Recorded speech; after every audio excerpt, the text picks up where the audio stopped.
And then in between there, I worked on Obama's campaign when he was running for Senate, when no one knew who he was. Right. So I did fundraising for him in New York, Philadelphia, and D.C.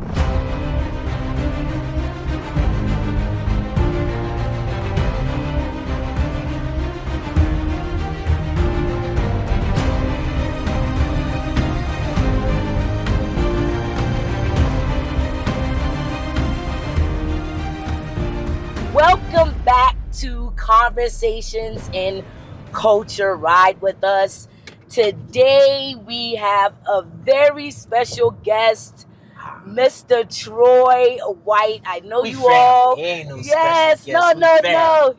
You are our guest, but we are family. Yes, ma'am. Absolutely. I know you all have been seeing some of the wonderful work he's been doing here the last 11 plus years here in Kenya. And we're so happy to have him on Conversations in Culture. I'm blessed to be here. You're welcome. Blessed Thank you to be for here. allowing us to interview you today. Come on. Yes. So let's get into it. Let's get it. Please introduce yourself. Tell us where you're from. Give us a little background of Mr. Troy. Okay. Yeah. Good afternoon. Yes. Good to see your followers. You got some good followers. Mm-hmm. I've been watching your stuff, so thank you for having me. Thank you. I'm honored to be here. Mm-hmm. Troy White, originally from Philadelphia, great city of Philly. Philly in the building. By the way, at Camden, New Jersey. Shout out to Camden also. I was born in Camden. But I'm a Philly cat. Went to Howard University, the greatest university in the galaxy. It is. I always say galaxy just in case there's like a Something university outside, on Mars Makes sense. that we don't know about. Yep. Howard's better than the university on Mars. I'm with you. So I'm the galaxy. Shout out to Howard. Yeah, HU. Yes. You know. Yes. My son just graduated from Howard last year. Actually, 2 Mays ago. And I have a daughter in lovely Loyola Marymount in LA. Mm-hmm. So I'm very proud of her also. But Howard grad from the music industry. I started at CBS Records. Mm-hmm. I'm really old. In 1985 as an intern. He looks good though. Thank you, Mama. Yes. You know, it's that Kenya. Yes. That Kenyan sun. Yes. You know what I mean? That good Kenyan food. Mm-hmm. But started out as an intern at CBS Records, which eventually became Sony Music in 1990. Okay. After I moved to New York in 88 to work for Sony Music, well, actually it was still CBS Records for Epic Records in 1988 in New York.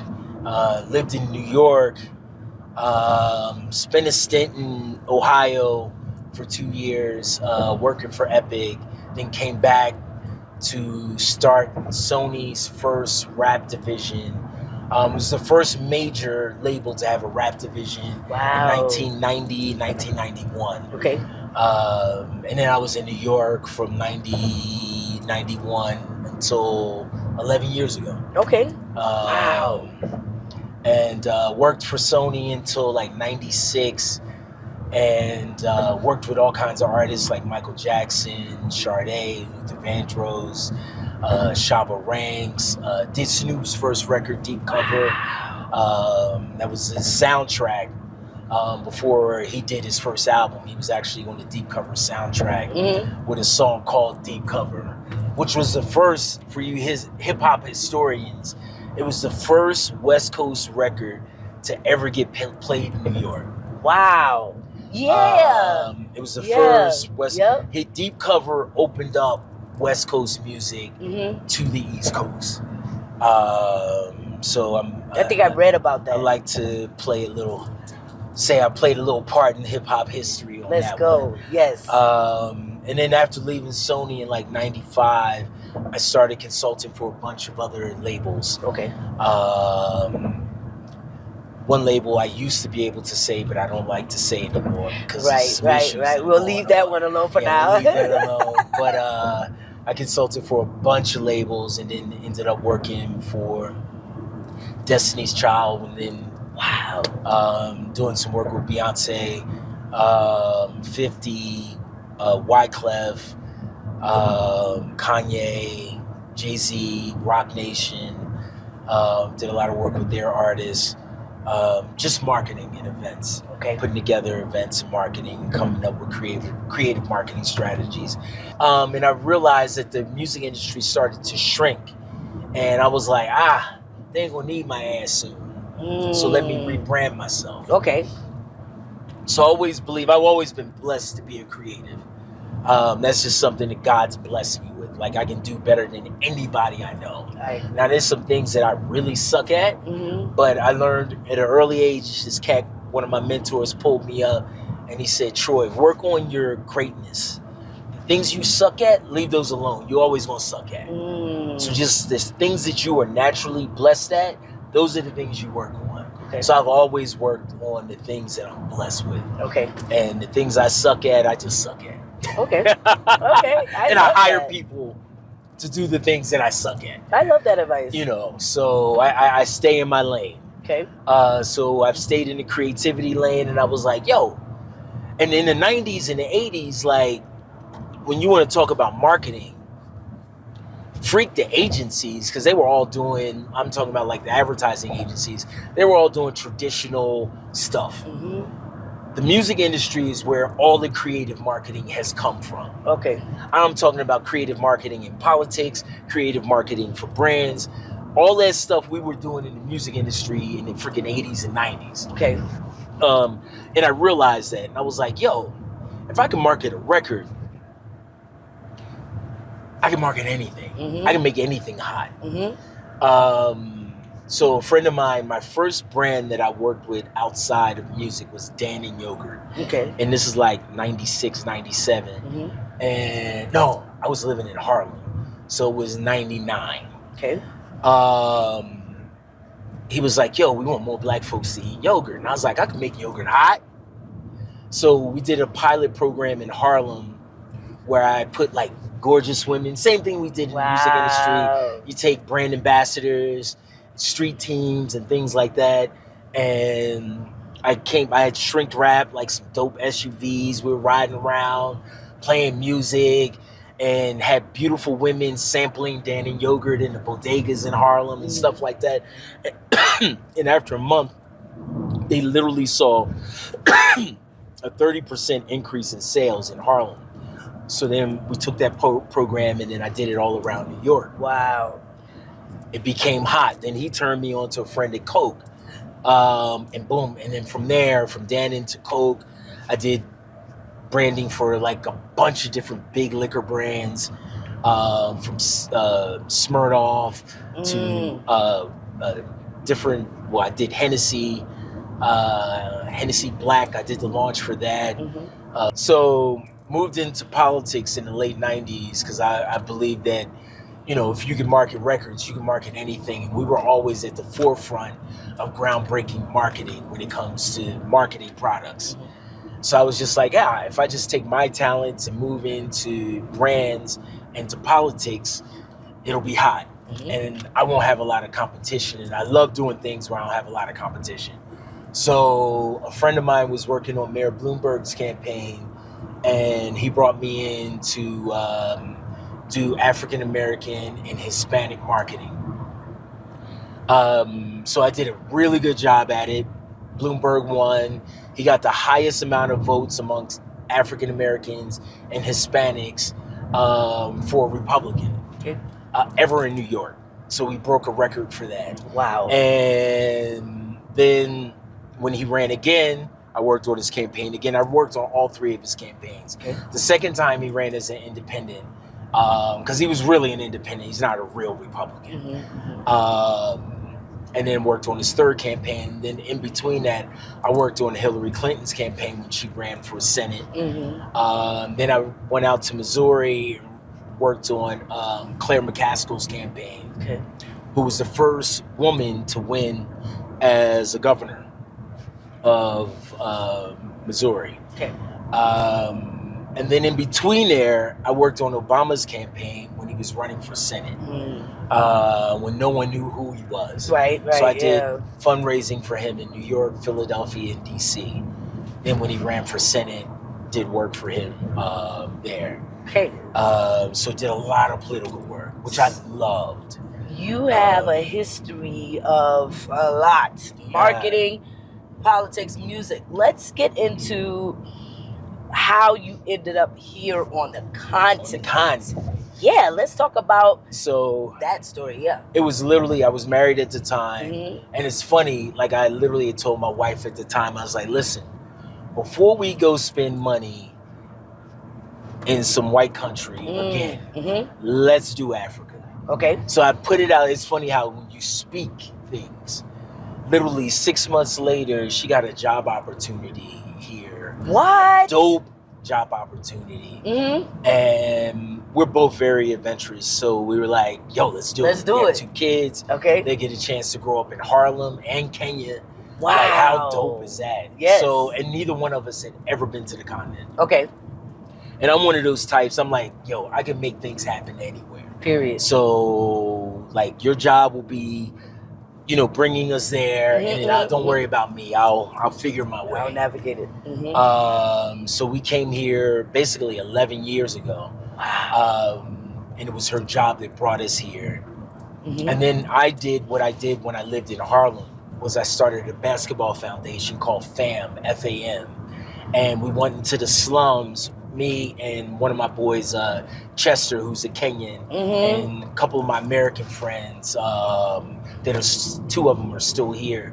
We started a foundation called FAM, where we went into the hoods in the slums, and we took kids like off the streets and poor kids, taught them basketball, and then if they get really good, we get them into private schools in Kenya. I heard about your foundation. And then from there, if they're really, really good, we send them to the States. So literally over the past 10 years, we've gotten close to 400 kids off the streets. We've gotten into private schools. And then we've gotten a little over 20, maybe 25 kids into the States playing basketball. And we've got 5 college graduates. He played golf, your buddy. I met him. You know a lot of my people, so. Yeah, in the States. And he was telling me, his name is Gary, you said, right? What's his name? Chester. Chester's Kenyan. You have an American friend? Yeah, Ron and Quest South Sudanese. I might have met Chester, though. I think I met him, and he told me about what y'all were doing. This was years ago. Okay, yeah. Yep. And there's a cat, Kevin Ashley. He's a dude who started Java. A white cat from the States who started Java like 20 years ago. He was also a part of FAM. Okay. So, that's great. You know, so you started that foundation, which I heard about. That got me into ago. The Kenyan culture. Got it. Big time. It was like a crash course. Like, boom. I was all up in Mathari and Umoja and Comrock and Eastleigh. You know, just every weekend with my guys teaching basketball. And it gave me a really good soft landing into Kenyan culture and knowing people. And then from there, I started working with this company called EXP, which is what was at the time Kenya's biggest and Africa's biggest experiential marketing company. Okay. And they basically did the same thing I did. My elevator pitches, I make shit hot. So that's what EXP did. They make shit hot, like street teams and marketing and events and things of that nature. So I had Coke for them. I had Safaricom, which is, to you guys outside of Kenya, Safaricom is like Kenya's Verizon or AT&T. EABL has all the top liquor brands. I did marketing for them. Did that for a couple of years, left, and then worked with this Nigerian company called Temple. I got back into entertainment, music, fashion side of things. Did that for a couple of years, and then just has been a consultant since then. For different brands and things of that nature here. So that's what I do. And I always say, whatever you do in the States or anywhere you're at, you can do that here in Kenya. Now, when you say you do consulting for brands, do you do consulting for startup brands? Like if anybody's watching and they want to move here and they're looking to do business here in the industries that you consult in, is that something you Most do? definitely. Yeah. Okay. There's actually a Talk about that. friend of mine who's from the States who wants to bring his liquor here and his wine, working with him on that now. So yeah, I definitely consult in all those areas. Okay. Yep. Where can we find you or how can they contact you? I would say my IG, but I can't get into it now because somebody got into my IG, so I'll be working on that. So you can put my email, my number, my WhatsApp number in our chat. Okay. So you can put that in there so that people can hit me on there. And I'm very rarely on my email. I was such a WhatsApp person, so they can hit me on WhatsApp. WhatsApp is everything. Yeah, I agree with you. So since you've been here, emails seem so VHS to me these days. It is. Living in Kenya is like everything is WhatsApp. WhatsApp. It really is. I never check my emails. Okay, so you guys will get that WhatsApp if you're interested in using his services. But you're doing some other things too. You've brought over 500 African Americans to Kenya through travel. You've also helped families relocate here as well, but you have some really, really good projects coming up. Can you tell us a little bit about, some of the projects that you do on the ground as well? Right. I love this country, as you know. We just talked about it. And because of my unbelievable experience here, I want other African Americans and Africans of the diaspora to experience the same thing that we experience. Come and get some of that Kenyan love. Yes, of course. And the quality of life. So for free, for years, I've just been bringing people. And then I was like, well, shoot, everybody's making money off of this, but me. Because I'm just being a nice guy. Come, enjoy, I'll show you around. And everybody else is making money off of it. So a good friend of mine, Herb Long, he and I throw these huge parties for Howard University's homecomings every year. So we're known for that. So he was like, Troy, why don't we start bringing some of our Howard friends here and, start a travel company. And it does that. So hence 3 years ago, we started marketing this Bison in Kenya event that we do every year in March. And then last year, we opened it up to people who went to HBCUs. Okay. And then anyone outside of that, really. But we kind of target people who went to HBCUs. And even if you didn't go to HBCU, you can still be a part. Yeah. But we target people who went to HBCUs. I love that.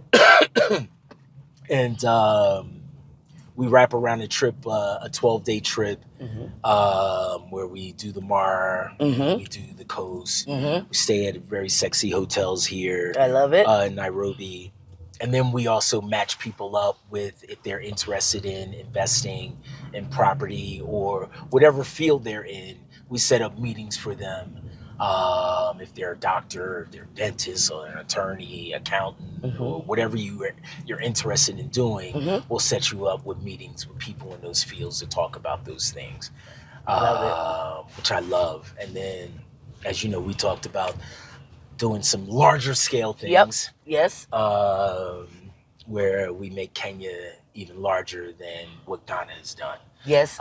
Because we believe that Kenya's doper. And nothing against Ghana. Ghana's hot. Ghana's cool. But we just believe Kenya's just sexier, nicer. And you're working on that project for 2026. Yes. Big project. Wanted it to be for 2025, but you know how things work out here. Yeah. So 2026, we're working on that. So, and then hopefully you and I can do some big things together too. Yeah. With you, headlining. Yeah. Listen, I just wanted to get done. Y'all already know how I am. I just wanted to get done. We need our people to come here. Yeah, absolutely. And people like yourself who are spearheading projects like you have and like you are is a part of conversations and culture, because it doesn't always have to be about Traverse culture. This is a collective effort. So as long as it get done, it get done. Yep.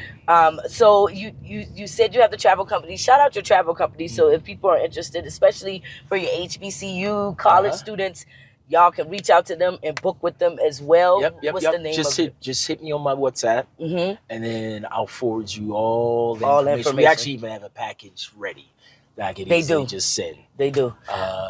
So just hit me up anytime. We just had in November, we had Jay-Z's sister celebrated her 60th birthday here, where she brought 17 people here. We're working on a package for some people that are coming next month, 15 people that are coming.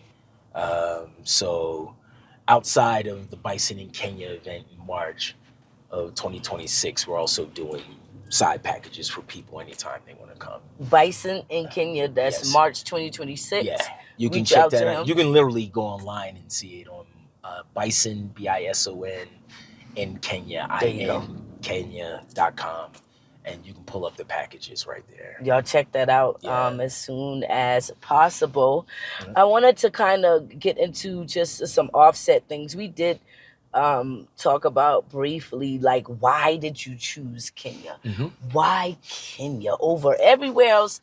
You lived in London. Lived in London also for 4 years. You're from New York. You're from Philly. From Philly. Lived in New York. New York. Harlem, I prefer to say. So when I moved here, I felt it. I was like, when I was in Harlem, I was like, yo, Harlem gonna be hot one day. Like, I can feel it. Like, this is gonna be the epicenter of New York one day. I can feel it. The same thing I feel about Nairobi. When I came here, I was like, this is going to be the diamond of Africa one day. The same way, and I was right about Harlem. Yeah. Harlem's the hottest place in all of New York right now. And I bought when I got in, when nobody was talking about Harlem. I feel the same thing about Nairobi, Kenya. I feel like Africa is the future, and I feel that Nairobi, Kenya will help lead Africa to being the future, and I want to play a part of that.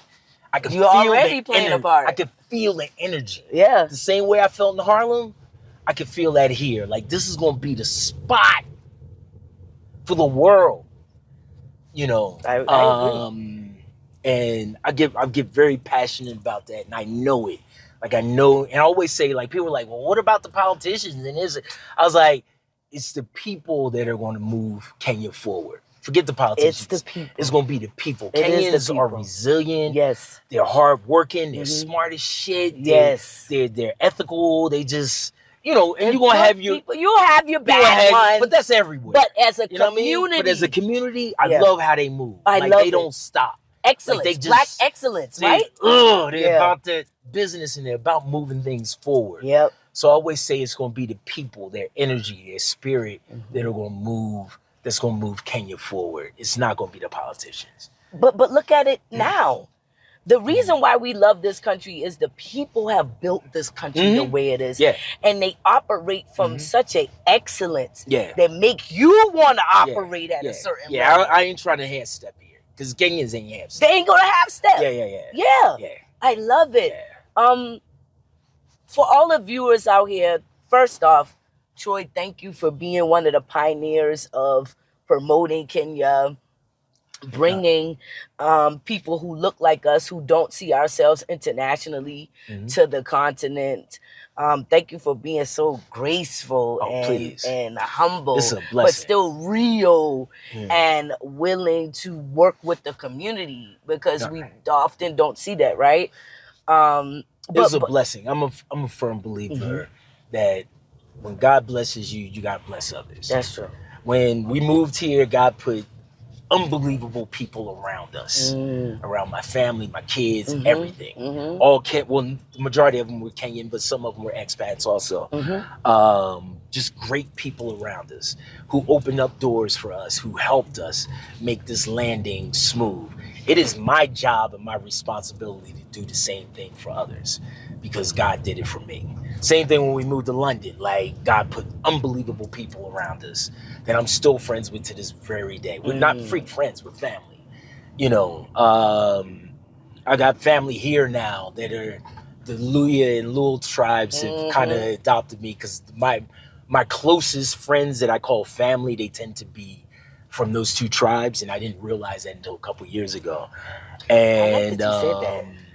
I nothing against other tribes, but I'm just saying those two tribes have kind of, they let's ended walk up into being that. my family. Yeah. Like, for Easters, for Thanksgivings, those things, like they're inviting me to their homes for dinner and all that kind of stuff. And we just tend to vibe on the same kind of vibe. And nothing against the other tribes. All the tribes here are cool.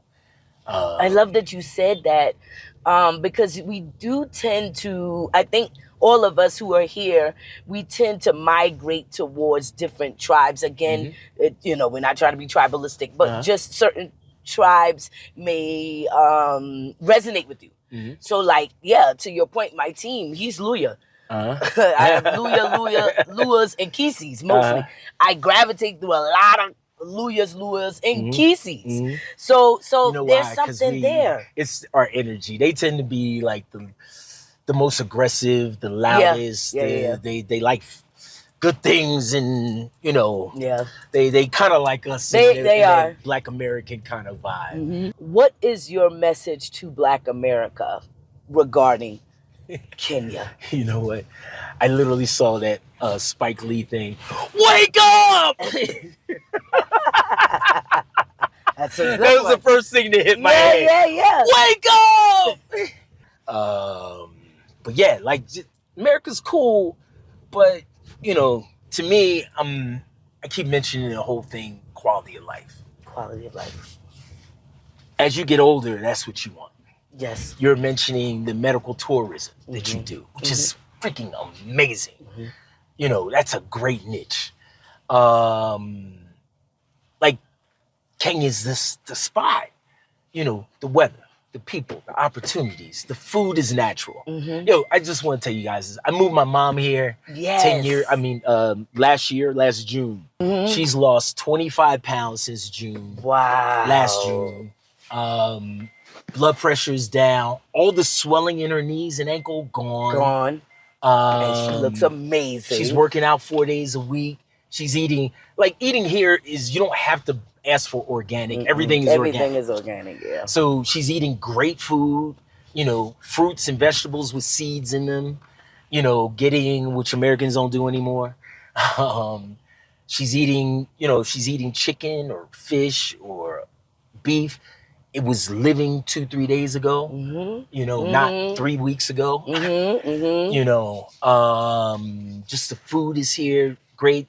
You're getting natural vitamin D, which our melanin needs and requires. So as we head over to your house, because you told us why Kenya, you told us about even moving your mom here and her losing weight. I know people have told me my skin, when I went home last week. Your skin will do amazing here. When I walked through the door, my grand uncle, who's 85, he always called me Hollywood anyway. But when I walked through the door, he said, Hollywood, Africa sure doing good for you. I said, I love it. I can hear him. I don't even know. So, it's done great for my skin. But what's the call to action for Black Americans? What's the call to action? The call to action is, bring your ass here. Wake up! Like Spike Lee says. Seriously, come get a little taste of Kenya.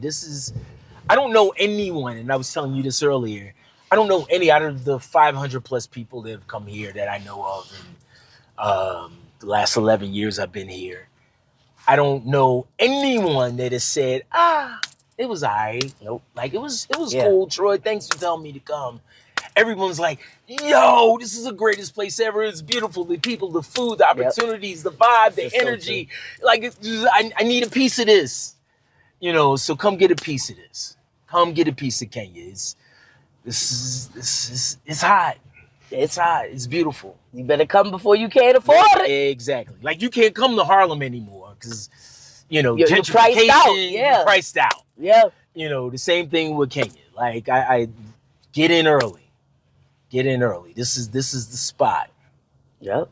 This is the spot. Thank you, Troy. Love you, Mama. Love you. This has been dope. We appreciate you being this here. Has been dope. God bless you and all you doing, Mama. Thank you so much. God bless you. Likewise, y'all make sure that y'all like, comment, share, and subscribe to Traverse Culture for more videos like this. You only gonna get exclusive interviews like this. That's right. Right here on Traverse. That's right. Culture. Check my girl out. Peace. Like, comment, subscribe. And hit me up if you want to rap to me. Yes, please. Yeah. So we're going to start by doing a tour of your place, right? And we're just going to have some conversations while we're walking around and looking at your beautiful place here in Nairobi, Kenya. So where do we start? Mama. Yeah, where do we start? Let's see, anywhere. This is my sitting area. I like to have different places to socialize in my place. I've been in this particular apartment for a year and a half. But I've been in this building for about 2 years now. Okay. So I brought an interior designer in, who's a really good friend of mine. So she knows my vibe, my energy, and stuff like that. So I like to say I designed this place, but I had some help. I love it.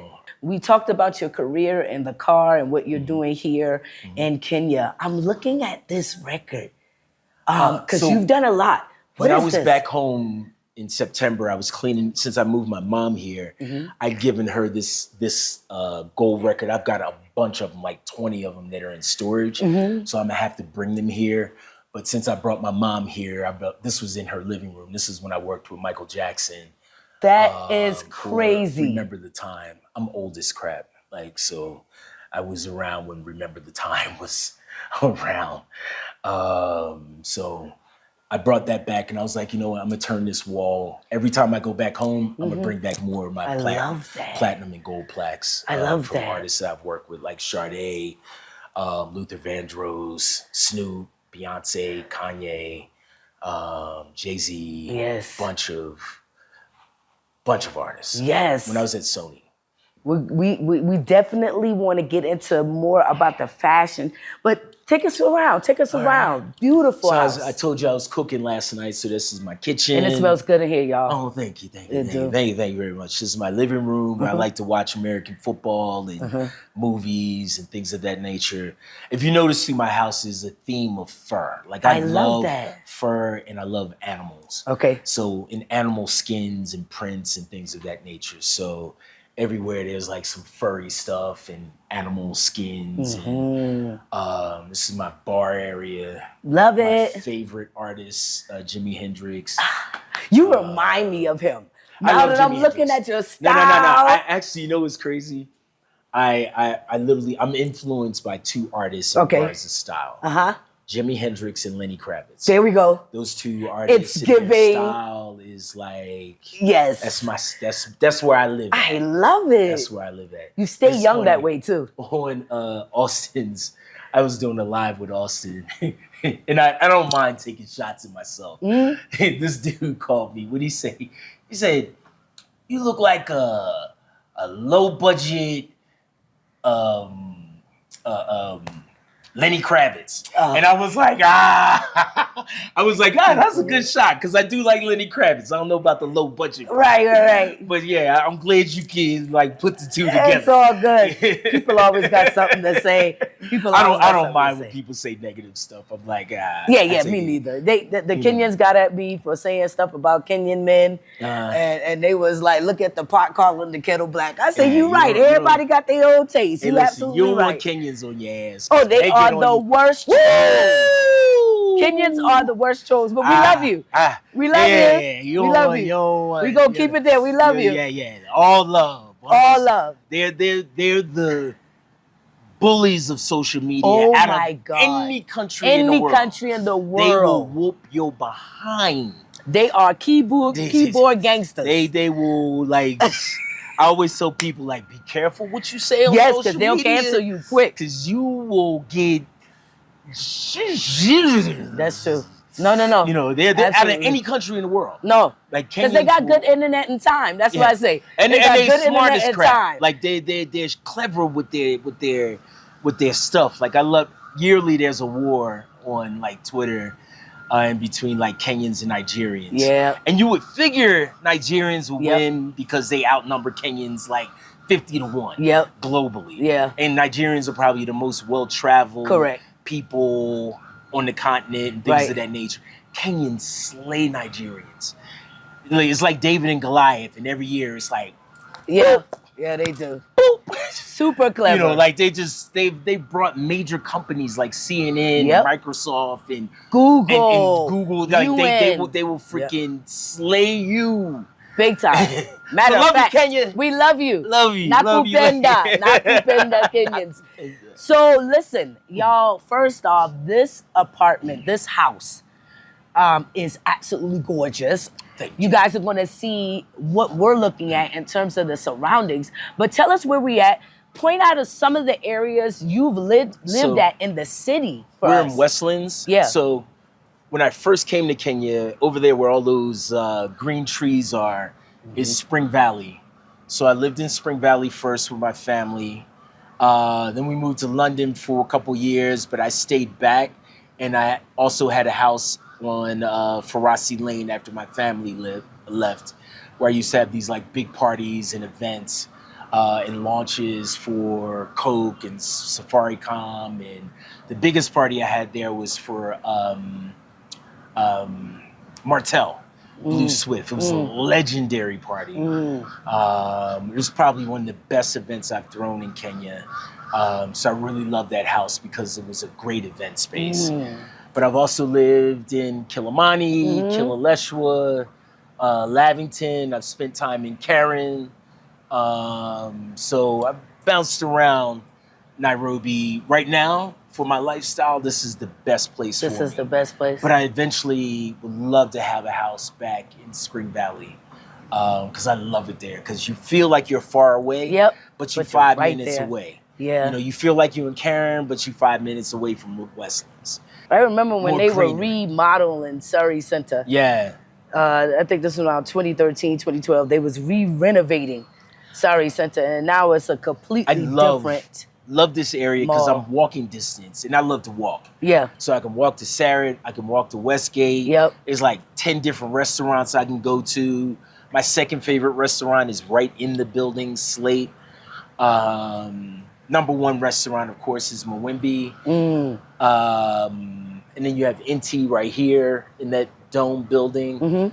And Bambino in this white building, which is a really good restaurant. Centrally located. Yeah, Everything is here. It's absolutely beautiful. I love it. Let's And then show you have them the Moving rest. Pick.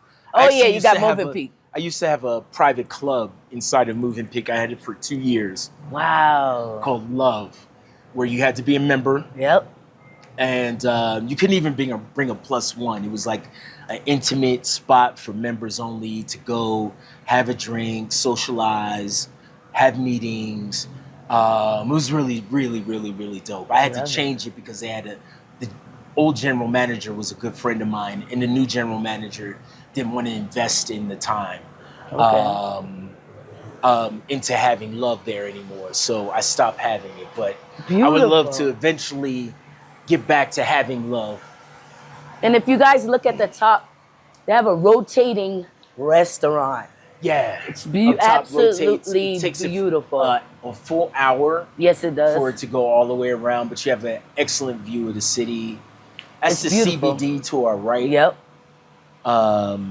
So it's beautiful. And the food is quite affordable. Nice. Yeah. The Food food is nice. Quite food affordable. Is very, very, very nice. Yeah, so you're going to show us the rest?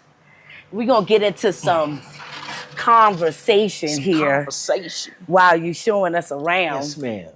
I know a lot of people have been seeing you on the internet representing Kenya, the great work that you've been doing here, the outstanding work that you've been doing here.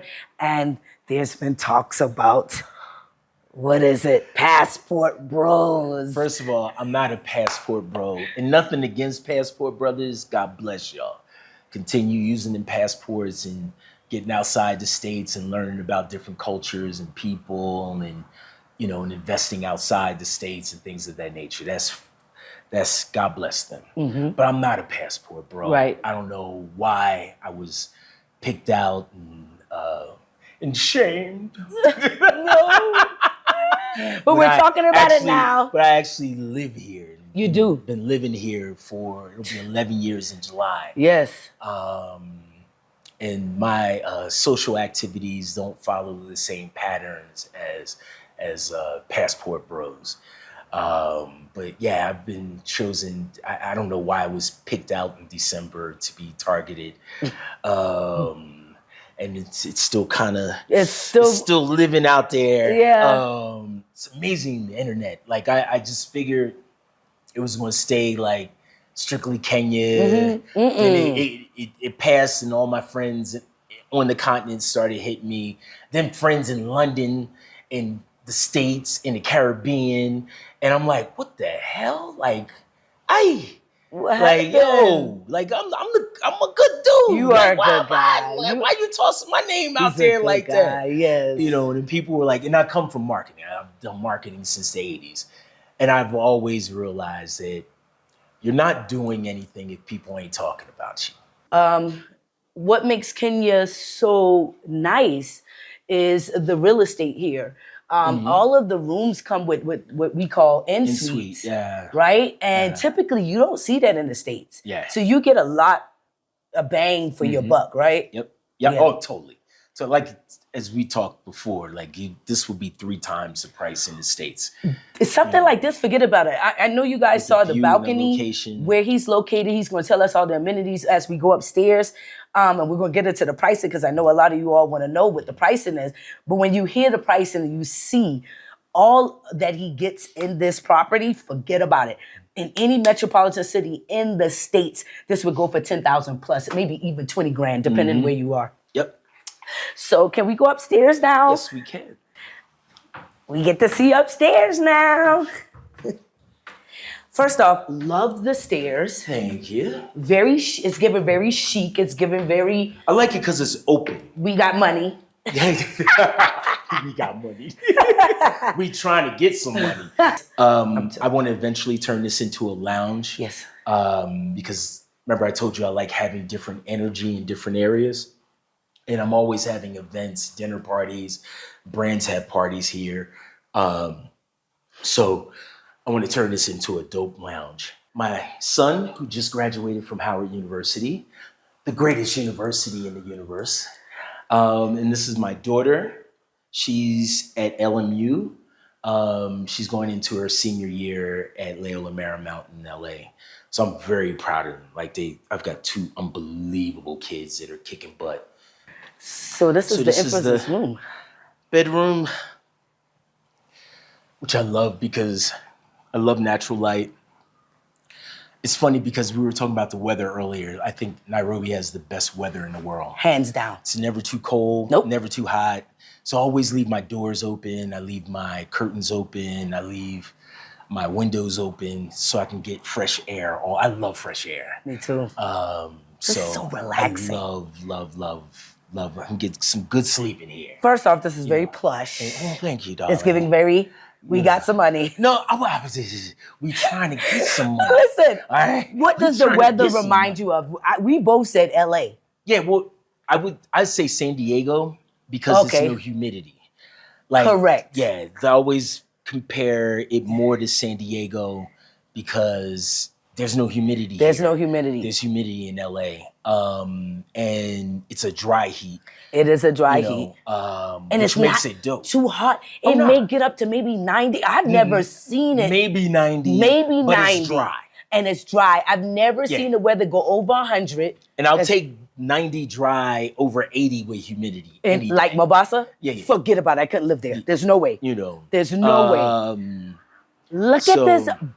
First off, he has 3 full-size balcony. But this right here, y'all can't tell me black folks ain't living their best life in these Nairobi streets. It's my favorite place in the world, I told you. Everybody think, that we're out here, I don't know what. Struggling. What is some of the feedback over the years people say to you? Because I've heard the most ridiculous things. It's gotten, I think due to people like you, due to people like Austin and Bobby and a couple other cats, the comments are as ignorant as they used to be. That's true. Like when I first started coming here 11 years ago, like some of the questions I would get were like and these are from educated, well-traveled people, just dumb behind questions. But now people are becoming more educated and they understand that this continent has a lot to offer and the quality of life here is amazing. So I don't get as many dumb questions anymore. Like, do Listen. you have internet? Do you have And, seatbelts? You know, I have like people asking that. just dumb. But see, that's all marketing. Like the one thing about this continent that this continent has not done well is market itself. Especially it has Kenya. allowed others to market itself. Especially Kenya. And when you have other people doing your marketing, you know, and other people that don't look like you, other people that don't have your better interests, then they're going to push out information that they want to push out. Like anytime my friends come here, I always say, do not, now if you come in here because you came to see me, you cannot put on social media anything that people would expect to see.